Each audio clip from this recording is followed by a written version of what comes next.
Pada pertemuan kali ini kita akan membahas mengenai apa itu mean, variance, dan standar deviasi. Nah, sebelumnya saya ingin sedikit flashback mengenai pembahasan statistika dasar. Jadi statistika itu salah satu cabang ilmu matematika yang mempelajari tentang distribusi frekuensi terhadap banyaknya kasus. Nah, di dalam statistika, salah satu topik yang utama adalah mengenai mean, variance, atau standar deviasi. Mengapa hal ini menjadi salah satu topik yang utama di dalam statistika? Karena sebetulnya semua analisis statistika pada dasarnya membahas mengenai tiga hal ini. Mengenai nilai mean-nya, mengenai nilai variance, dan juga standar deviasi. Nah, sekarang kita bahas satu persatu. Apa sih yang dimaksud dengan mean itu? Nah, kalau di dalam statistika itu secara umum, titik nol itu lebih dikenal sebagai central tendency. Ya, jadi titik nol yang disepakati biasanya disebut sebagai central tendency. Nah, central tendency itu ada tiga. Ada mean, median, dan mode. Nah, mean itu disebut sebagai titik nol yang menggunakan aritmetik. Ya, aritmetik itu artinya ada operasi matematika di situ. Apakah itu penjumlahan dan juga pembagian misalnya. Nah, mean ini memiliki rumus atau mean aritmetik ya, disebutnya sebagai mean aritmetik. Mean aritmetik ini memiliki rumus yaitu 1/n dikali sigma x atau sigma x dibagi dengan n. Mean itu punya simbol dia X bar. Jadi simbol daripada mean itu X bar kalau di sampel, tapi kalau di kelompok populasi dia berupa mu. Jadi X bar itu adalah mean dengan rumus daripada mean yaitu sigma X dibagi dengan N. Inilah salah satu bentuk central tendency. Salah satu bentuk titik nol di dalam ilmu sosial. Jadi disepakati biasanya yang namanya mean, variance, dan sebagainya itu memang lazim kalau kita meneliti untuk atribut-atribut yang sifatnya tidak tampak gitu ya.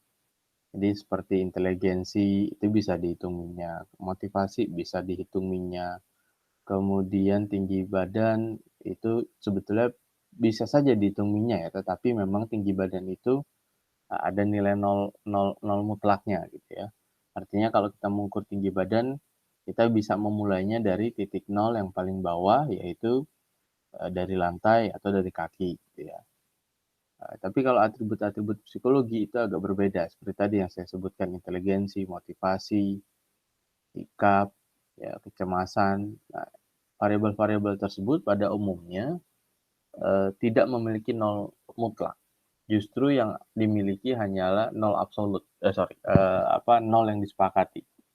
Ya, nol mutlak itu sama dengan nilai absolut, tapi yang kita miliki dalam atribut psikologis nilai nolnya adalah nol yang disepakati. Dalam hal ini mean. Nah, mean itu memiliki rumus sigma x dibagi dengan n. Bagaimana perhitungannya? Nah, saya akan tunjukkan di sini. Oh, ya. Nah, saya akan tunjukkan di sini. Seperti tadi yang sudah saya tuliskan, mean ya, x bar gitu ya, atau mean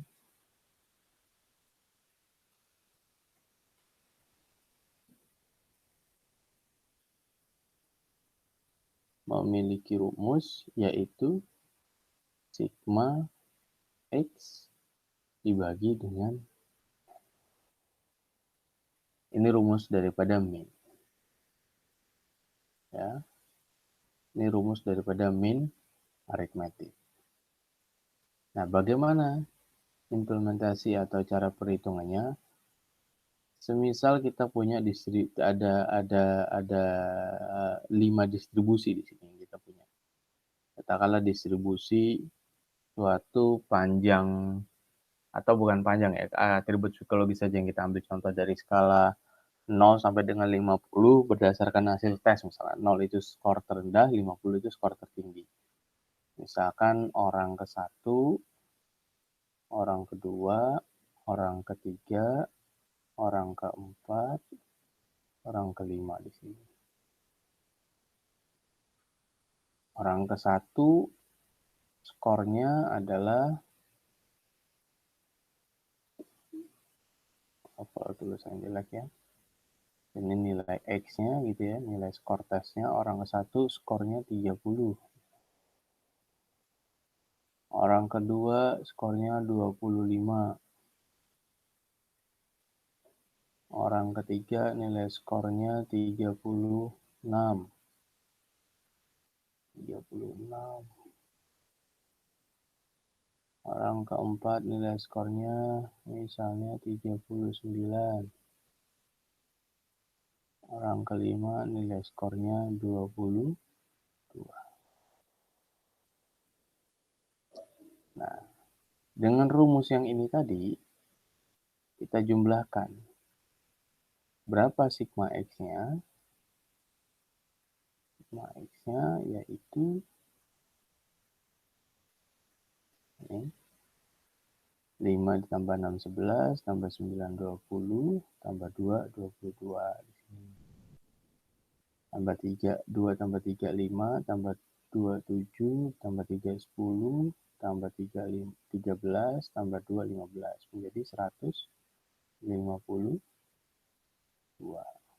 Nah, sehingga rumusnya yaitu menjadi 152 dibagi dengan N-nya ada berapa? N-nya ada 5.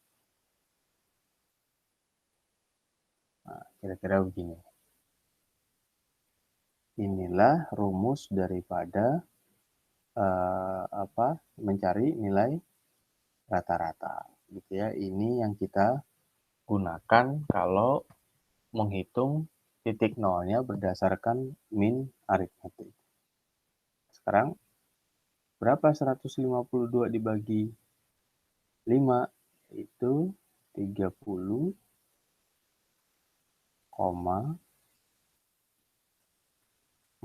Benar ya?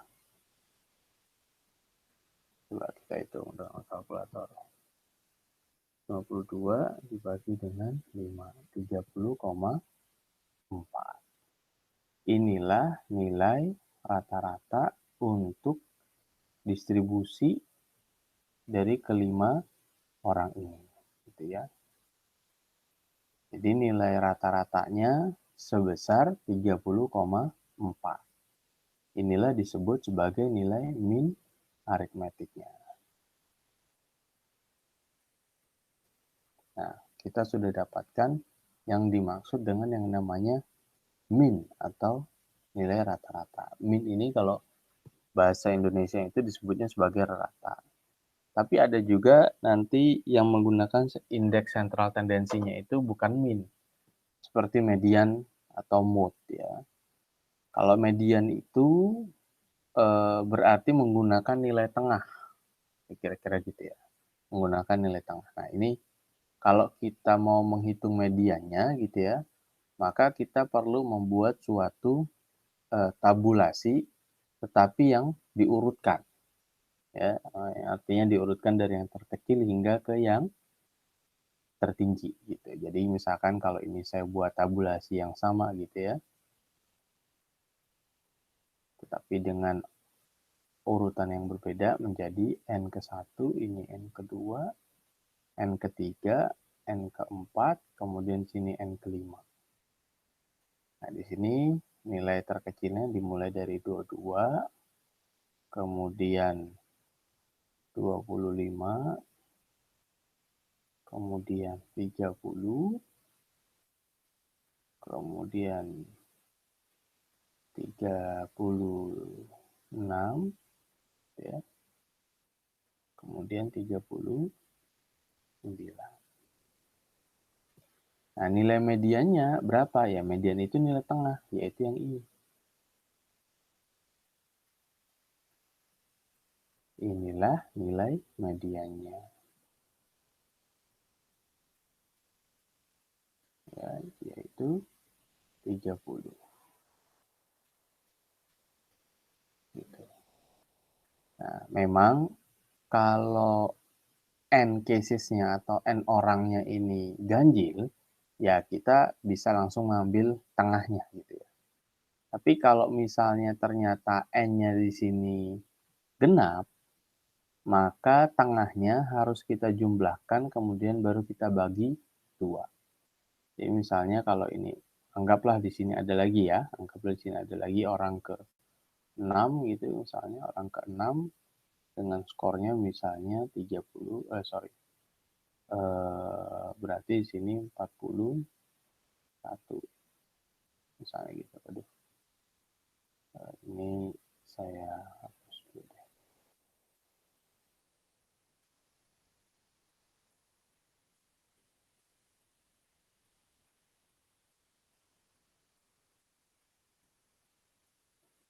Orang keempatnya tadi itu 36,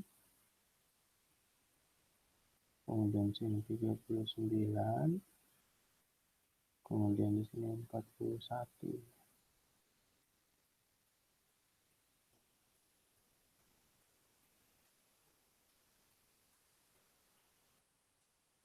Sehingga di sini 5, di sini 6. Nah, medianya tidak lagi langsung ambil di tengahnya karena casesnya di sini genap. Ya. Tapi dengan cara yaitu 3 dan 4 inilah yang digunakan, poin ketiga dan poin keempat inilah yang digunakan untuk menghitung nilai medianya. Bagaimana caranya? Yaitu median, ya katakanlah itu median sama dengan 30 ditambah 36 dibagi dengan 2. Hasilnya sama dengan berapa tuh? 66 ya, 66 dibagi 2, 33. Inilah nilai mediannya. Untuk N casesnya kalau genap 33. Kalau nilai N casesnya genap. Tapi kalau nilainya ganjil, ya berarti dengan mudah ya kita hanya mengambil nilai yang tengahnya saja. Nah, kemudian mood. Kalau mood bagaimana, Pak? Atau Mas, bagaimana Mas kalau saya menggunakan modus gitu misalkan? Ya karena mood itu kalau di bahasa Indonesia kan modus. Kalau menggunakan mood ya boleh saja ya. Tapi memang yang terjadi mood itu kalau ternyata data distribusi kita itu semuanya unik, tidak ada yang sama. Sebab prinsip daripada mode itu dia memilih nilai tengahnya atau memilih titik nolnya yaitu X atau frekuensinya yang paling banyak. Jadi kalau suatu data frekuensinya paling banyak, maka data tersebutlah yang dijadikan sebagai titik nol. Jadi kalau misalnya di sini orang bukan 36 misalnya gitu ya. Di sini orang ada yang skornya ada 2 orang yang skornya 30 misalnya gitu. Maka 30 inilah yang dijadikan nilai mode-nya. Ya, 30 inilah yang dijadikan nilai mode-nya. Kenapa? Karena frekuensi yang paling banyak itu adalah skor 30. Itu cara menentukan titik nol kalau menggunakan mode. Jadi ada 3 cara, ada yang menggunakan median, ada yang menggunakan min, ada yang menggunakan median, dan juga ada yang dengan menggunakan mode atau modus. Jadi inilah 3 central tendencies yang lazim digunakan di dalam statistika atau di dalam ilmu penelitian sosial. Oke, tapi kalau saya ditanya, Mas, enaknya pakai yang mana Mas? Mau pakai yang median, min, atau mode? Kalau saya pribadi, biasanya saya menggunakan min. Dengan catatan datanya itu berdistribusi normal atau end cases-nya itu banyak. Artinya ada di atas 300 gitu atau bahkan ribuan, itu saya nyaman kalau menggunakan min. Tapi kalau datanya itu distribusinya mungkin ada apa istilahnya, menyempit ya, mungkin teman-teman nanti perlu belajar juga mengenai apa skewedness gitu ya, penyempitan dalam satu distribusi atau ketidakseimbangan dalam satu distribusi, maka biasanya yang saya gunakan nilai median. Yang saya gunakan nilainya median. Kalau datanya tidak berdistribusi normal. Saya kira begitu. Tapi yang paling banyak digunakan oleh orang itu lazimnya menggunakan mean. Itulah central tendensi yang pertama. Ya, mean, median, dan mode. Nah, yang kita pelajari adalah mean. Nah, kemudian yang perlu teman-teman pahami juga adalah jumlah penyimpangan dari titik nol atau jumlah penyimpangan terhadap min itu kalau dijumlahkan hasilnya selalu sama dengan nol. Jadi jumlah penyimpangan terhadap minnya itu selalu sama dengan nol. Artinya penyimpangannya itu kalau dijumlahkan selalu hasilnya sama dengan nol. Gimana? Nah ini kita buktikan sini. X dikurangi dengan X bar. Kan rumusnya gitu tadi ya. X dikurangi dengan X bar. Nah, jadi X di sini dikurangi dengan X barnya. Rata-ratanya 30,4. 30 dikurangi dengan 30,4 di sini minus 0,4. 25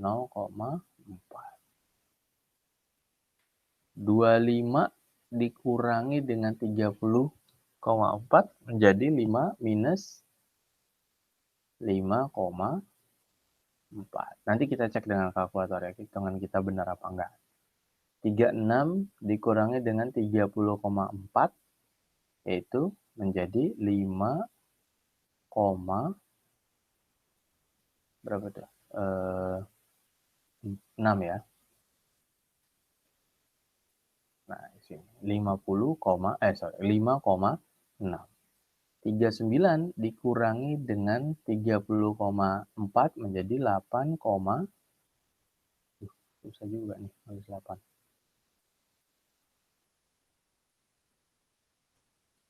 8,6. Terakhir, 22 dikurangi dengan 30,4 menjadi 7,6.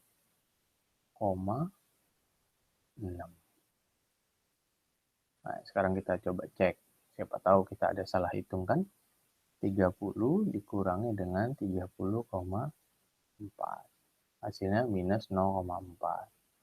Kemudian 25 dikurangi dengan 30,4. Minus 5,4. Kemudian 36 dikurangi dengan 30,4. 5,6. Kemudian 39 dikurangi dengan 5, dikurangi dengan 30,4. 8,6.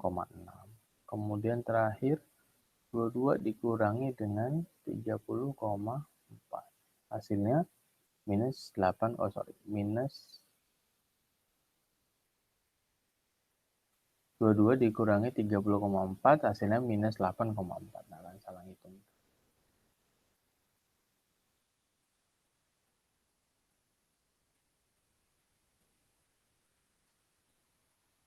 Minus 8,4.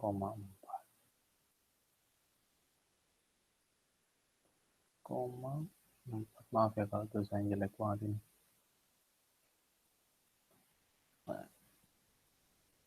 inilah apa yang saya sebut sebagai penyimpangan terhadap min. Ya, penyimpangan terhadap min. Jadi X dikurangi dengan X bar itu hasilnya akan selalu sama dengan 0 kalau dijumlahkan ke bawah. Jadi jumlah penyimpangan ya, ini disebutnya sebagai penyimpangan nih. Ya, inilah disebutnya sebagai penyimpangan gitu ya. Nah, sekarang kita jumlahkan nih ke bawah nih. minus 0,4 ditambah minus 5,4 menjadi minus 5,8. Minus 5,8 ditambah dengan 5,6 menjadi minus 0,2.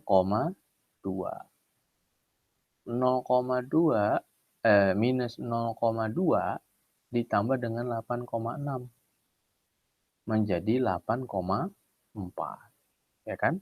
8,4 ditambah dengan minus 8,4.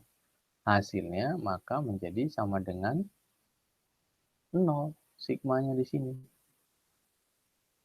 Ya, sigma X di sini maka sama dengan 0. Jadi ini ditambah ini minus 5,8.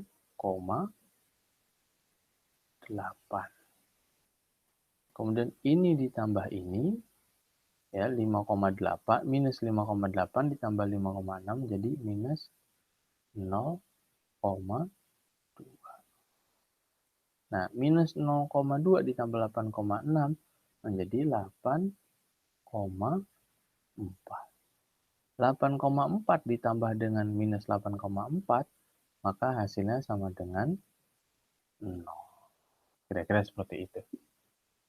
Nah, inilah yang saya sebut sebagai jumlah penyimpangan terhadap min, hasilnya akan selalu sama dengan 0. Ya. Kalau misalnya saya nggak sama dengan 0, gimana Mas? Berarti ada yang salah hitung terhadap penyimpangannya di sini. Ya, jadi semua angka kalau dikembalikan terhadap titik nolnya, itu maka hasilnya akan selalu sama dengan 0. Jumlahnya itu akan selalu sama dengan 0. Kalau enggak 0, berarti ada yang salah dalam perhitungannya. Itu udah pasti itu. Ups. Harus hati-hati nih menghapusnya. Ya, karena nanti kolom sebelah kanan itu akan kita gunakan juga, maka ini saya hapus. Oke.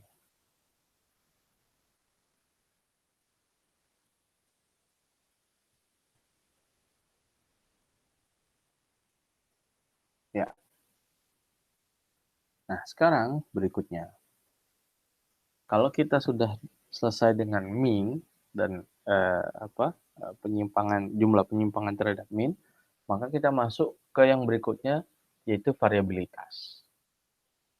Jadi variabilitas itu nama lain dari varians. Nama lainnya disebutnya sebagai mean square, yaitu min kuadrat. Gitu. Jadi min yang dikuadratkan atau penyimpangan terhadap min yang dikuadratkan. Nah, rumus daripada varians itu sendiri ya. Jadi rumus daripada varians itu ya, atau saya beritahu dulu simbol daripada varians itu S kuadrat X ya. Jadi karena varians itu adalah bilangan berpangkat, maka dalam simbolnya itu ada pangkat di sini, ada pangkat 2. S kuadrat X ya, mean square. Square itu kan kuadrat gitu ya. Nah, di sini kita lihat simbolnya itu S kuadrat X. Jadi varians daripada X yaitu sigma daripada X dikurangi dengan X bar sama seperti di sini, tetapi dikuadratkan.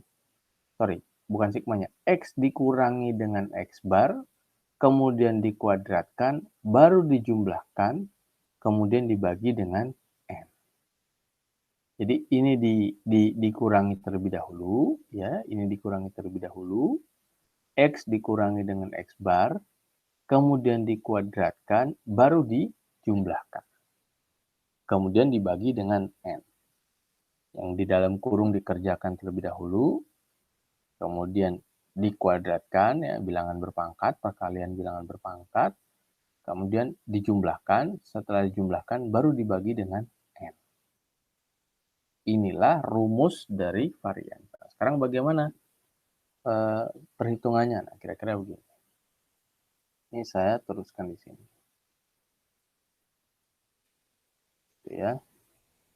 Ini juga saya teruskan di sini. Ini. Nah, di sini adalah X dikurangi X bar, kemudian dikuadratkan.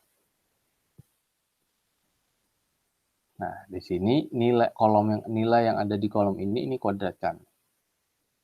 0,4 kita kuadratkan menjadi 0,16, ya. 5,4 kita kuadratkan di sini 25,16.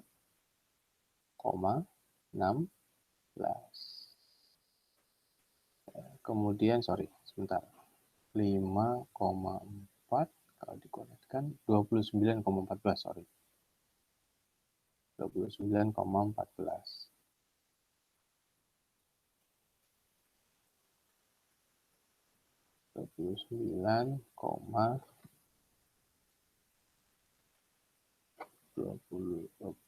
Tulisannya kok gede banget sih. 29 29,16. Koma 16.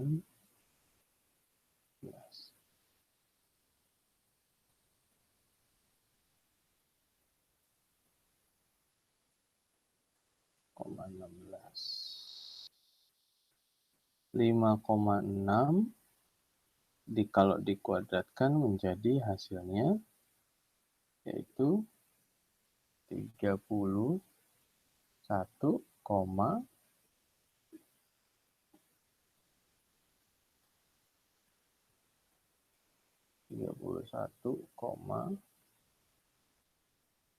36, ya.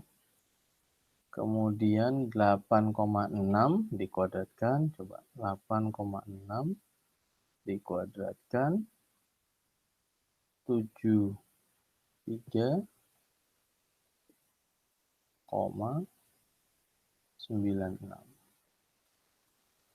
Ya, kemudian 8,4 dikuadratkan, coba kita hitung 70,56. 70,56.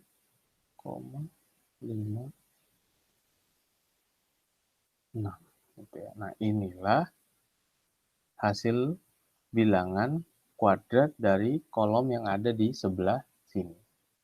0,4 dikuadratkan 0,16, 5,4 dikuadratkan jadi 29,16, sampai dengan minus 8,4 dikuadratkan menjadi 70,56. Sekarang coba kita hitung dengan kalkulator, gitu ya. 0,16 ditambah dengan 29,16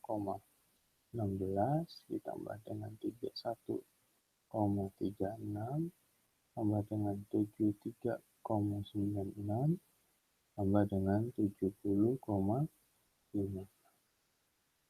Hasilnya 205,2. 205,2.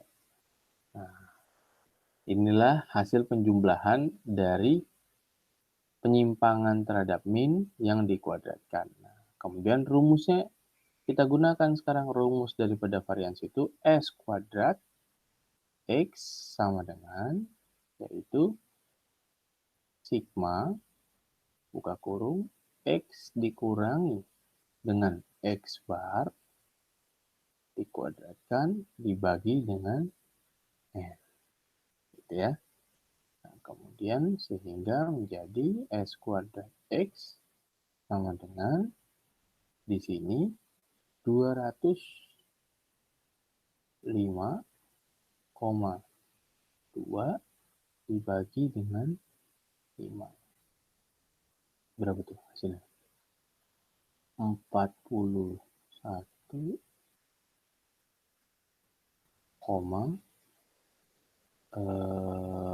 ya. 41,4. Kita buktikan 205,2 dibagi dengan 5. 41,04.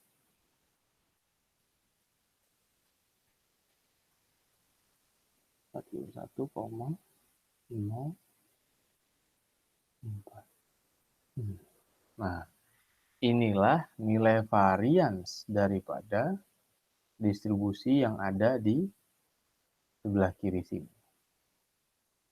Nah, nilai variansnya 41,04. Sekarang pertanyaannya, apakah besar atau kecil nilai varians tersebut? Nah, varians itu kan menunjukkan tentang variabilitas. Semakin besar nilai variansnya, berarti data kita semakin bervariasi. Semakin kecil nilai variansnya, maka data kita semakin tidak bervariasi atau homogen. Pertanyaannya, berapa Mas nilai varians terkecil itu? Nilai varians terkecil itu terjadi ketika semua X-nya ini semuanya sama, alias konstan. Ya, kalau di statistika itu kita tidak interest dengan data yang konstan itu. Semua orang perbedaannya apapun gitu ya, tapi dalam satu hal tertentu nilainya sama. Kira-kira gitu. Seperti misalnya kalau kita bicara dalam konteks yang normal gitu ya, dalam situasi yang normal, jumlah tangan itu ya 2, kanan kiri gitu ya. Mungkin semua orang di belahan dunia manapun ya secara normal, maksud saya dalam situasi yang normal gitu ya. Bukan kita bicara yang lainnya, tapi kita dalam bicara situasi yang normal, jumlah tangan itu selalu sama dengan 2. Jadi setiap orang dihitung jumlah tangannya berapa 2, kamu berapa 2, kamu berapa 2. Semua distribusi X-nya ini semuanya 2. Dihitung minyak 2. Ya, dihitung penyimpangan terhadap minyak 2 dikurang 2, 0. 2 dikurangi 2, 0. 2 dikurang 2, 0. Dan seterusnya. Ketika semua dikurangi sama dengan 0, maka dijumlahkan ke bawah hasilnya 0.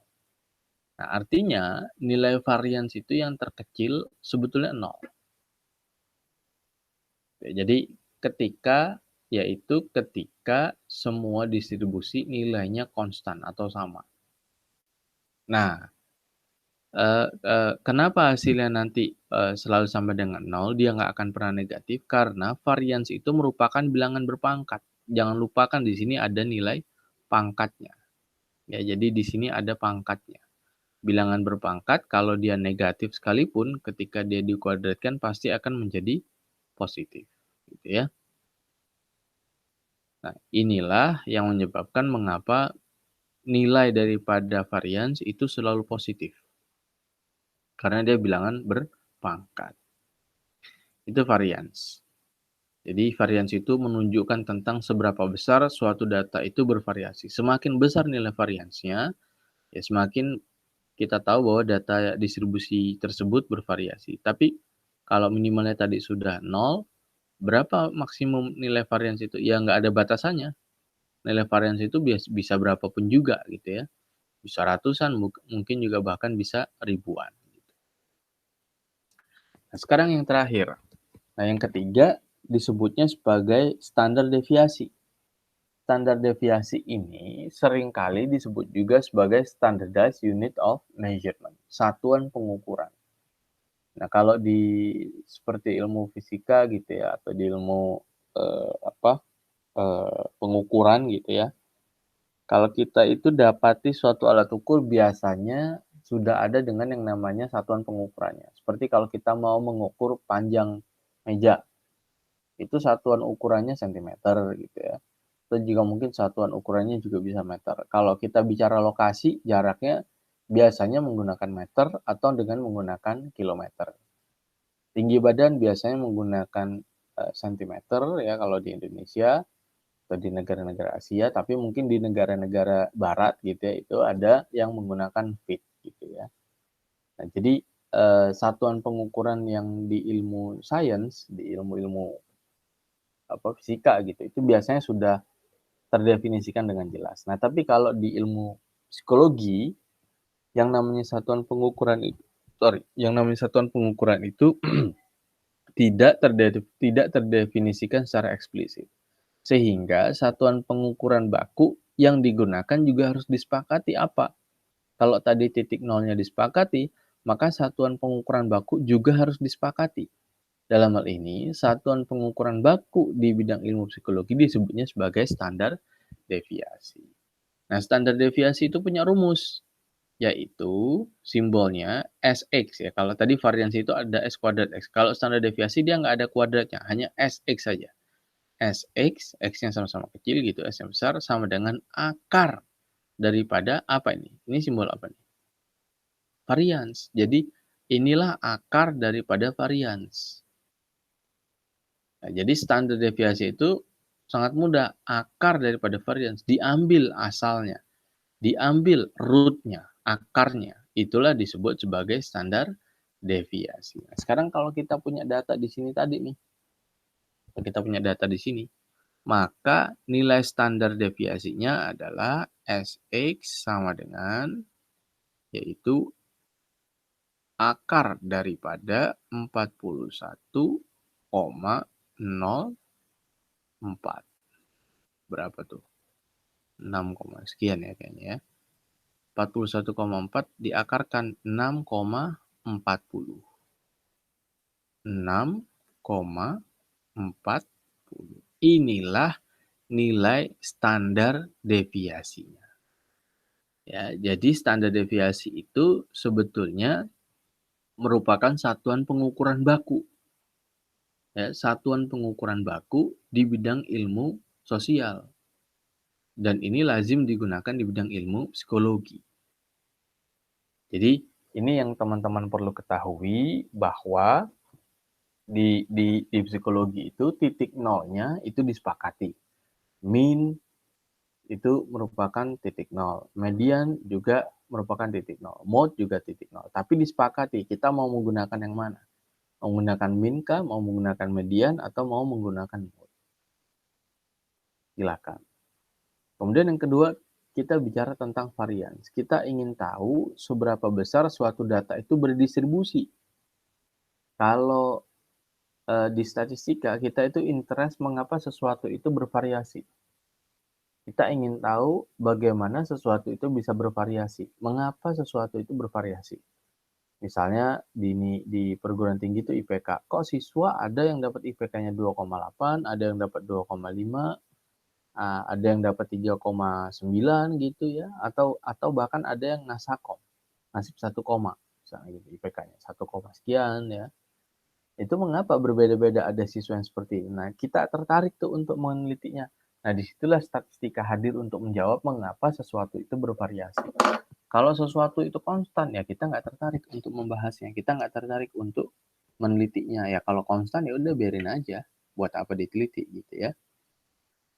Nah, kemudian yang ketiga, standar deviasi. Kalau kita sudah tahu sesuatu itu bervariasi atau tidak, maka kita bisa menghitung standar deviasinya atau satuan pengukurannya supaya kita tahu penyimpangan ke kanan ke kirinya itu berapa sih kira-kira gitu. Nah, kalau ini saya gambarkan dengan suatu kurva distribusi gitu ya. Suatu kurva distribusi normal, kita kembali ke statistik dasar kan memang ini. Katakanlah di sini ada suatu kurva distribusi gitu ya. Meskipun mungkin memang ini gambarnya tidak terlalu bagus gitu ya. Nih, saya ulangi deh.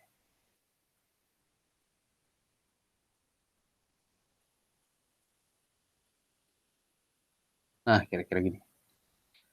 Anggaplah di sini titik nolnya gitu ya.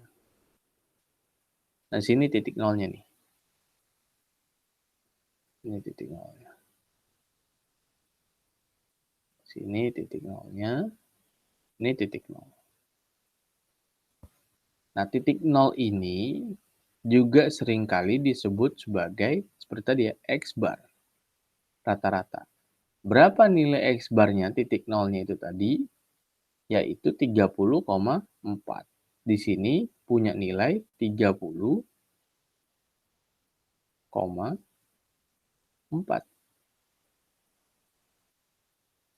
Nilai rata-ratanya 30, jelek banget ya.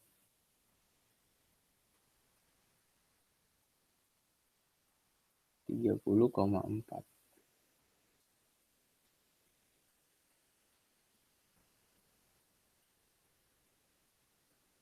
30,4. Nah, 0 di sini adalah 0 standar deviasi.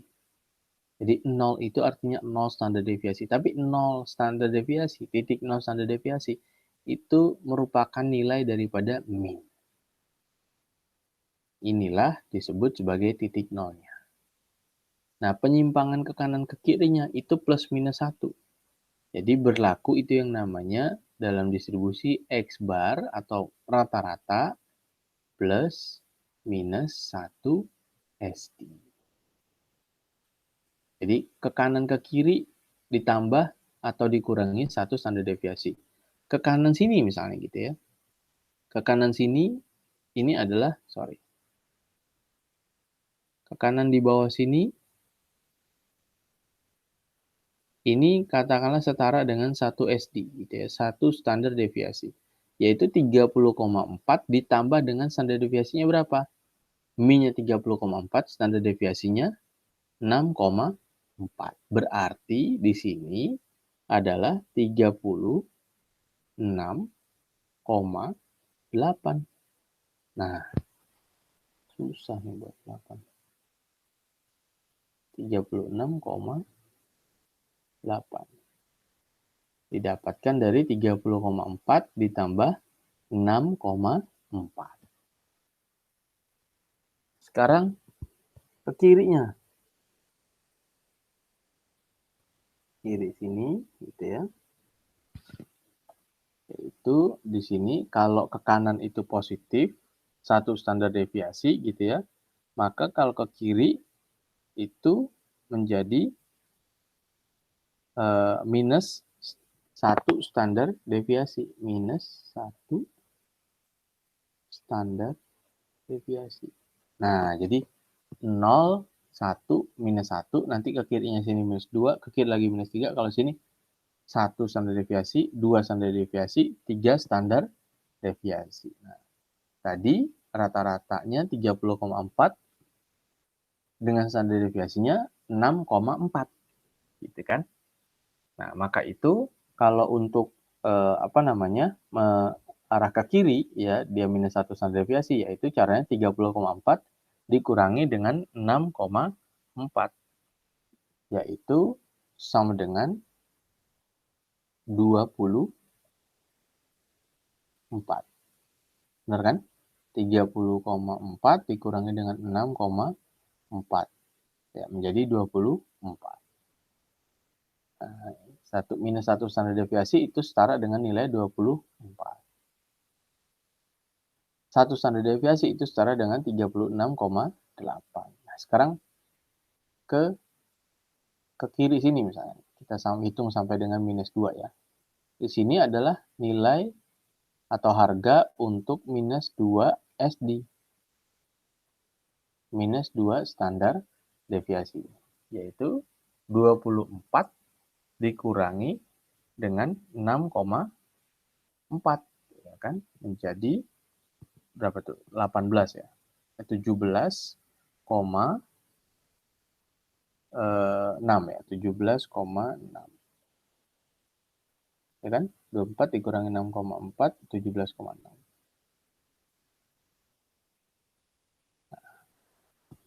Jadi nilai dari minus 2 standar deviasi itu setara dengan 17,6. Gitu. Sekarang 2 standar deviasi nih.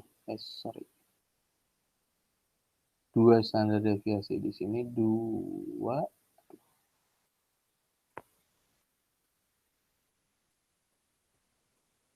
standar deviasi 2 SD setara dengan 36,8 ditambah 6,4. Berarti berapa tuh? 43,4. Benar ya? 36,8 tambah 6,4. 43,2, sorry.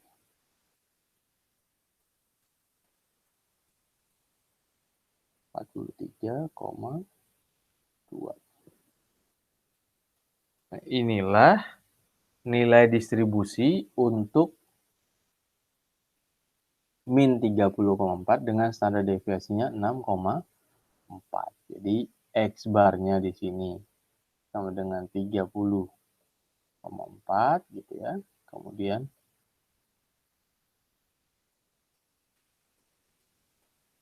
30,4.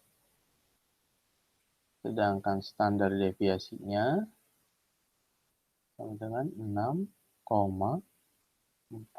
Nah, inilah yang saya sebutnya sebagai distribusi normal. Dengan nilai distribusi rata-rata yang 3,4, standar deviasinya 6,4.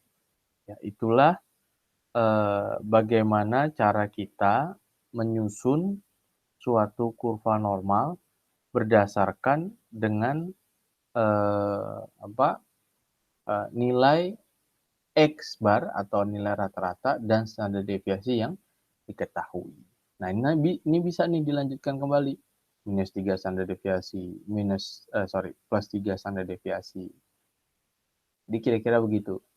Inilah yang biasa kita sebut sebagai dengan distribusi normal. Oke, saya rasa cukup untuk pembahasan kali ini. Silakan jika ada pertanyaan.